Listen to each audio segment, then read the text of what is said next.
What's going on, ladies and gentlemen? I'm a little bit late to the party on this one, but I've finally gotten around to watching Green Room. I've got to say, this movie had interested me from the moment I first heard about it. I thought, yeah, that sounds like my cup of tea, totally. I love this kind of really high impact gore in your face horror, and I love hardcore punk, so I thought, fuck it, this is going to be awesome.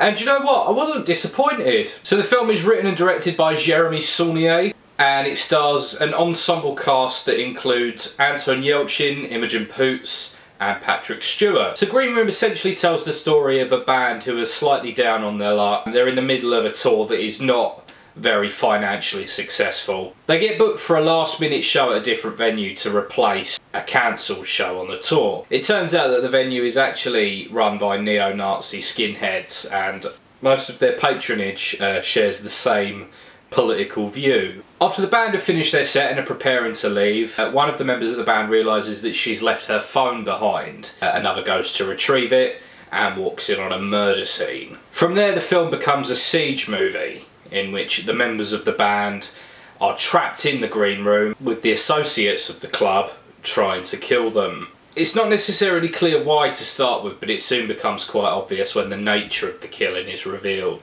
I've got to say, man, Green Room, this is a really, really good movie. I've got to say, I've gotten to review a few really good movies recently, in terms of new movies. I mean, obviously I did The Girl with All the Gifts, which is the movie of the year so far for me. I mean, I'm a gore hound, so the fact that this movie has a good 15 to 16 gore scenes is really, really fun for me. Really explicit gore scenes as well. All of the gore scenes are explicit. They're not kind of comical gore scenes either, so when you see someone get shot, it is very graphic and jarring in that way. You know, when you see someone get their throat slit with a box cutter, it's very jarring. It is all very hard-hitting thrills. I mean, every effect in this movie is watertight. Well, the most disturbing effect in the movie is actually the least bloody, and if you've seen the movie, you'll know what I'm talking about.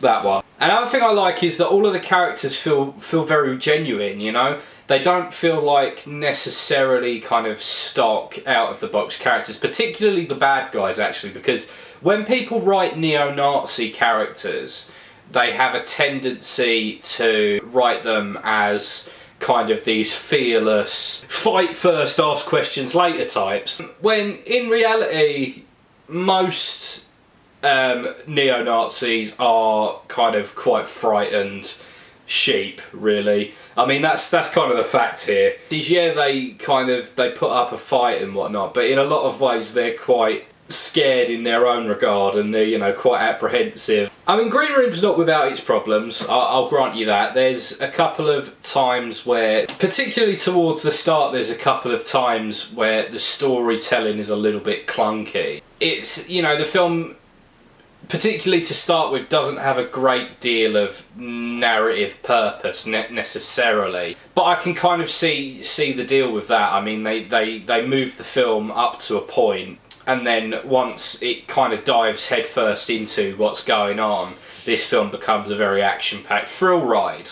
But up to that point, the movie does have a tendency to kind of dally a little bit. Not to a massive extent. I mean, the film's only got about a 92-minute runtime, so it's not like this movie is massively stretching itself out with that sort of in the first 15 minutes or whatever it is. Even then, in that time, it does characterise these characters in an interesting way. You get to know them a little bit, which is always good. I'd say from the kind of mystery point of view as well, the movie unfolds in a very, very nice way. When it reaches its kind of the start of the kind of story that is the core of the film, you're really thrown in at the deep end with no real idea of what's going on, which is a very intelligent way of doing things. And the thing is as well, you don't feel like you're missing stuff as a result of that. You kind of take in information as you go with the film, and when it ends up becoming clear as to what has actually happened and why the band have found you know, a dead girl on the floor of the green room, it really hits hard.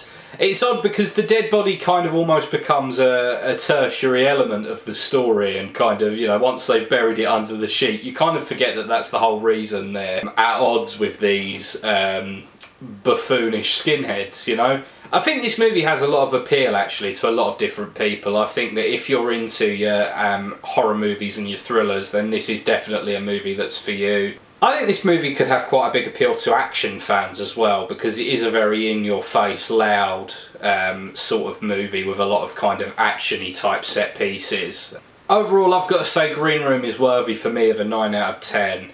It's a very powerful story with equally powerful visuals. And although it has a little bit of trouble getting going, once it starts, it is a thrill ride that just doesn't stop. It really is just as breakneck as any hardcore punk record you might love. Thank you very much for watching, ladies and gentlemen. My name's Luke Innes. You can find a link to my podcast in the description. It's called Ironcast. If you're into music, then you've got to check that out, because it's, you know, my pride and joy is the podcast. I would highly recommend you all checking it out. Thank you very much, ladies and gentlemen. I'll see you next time.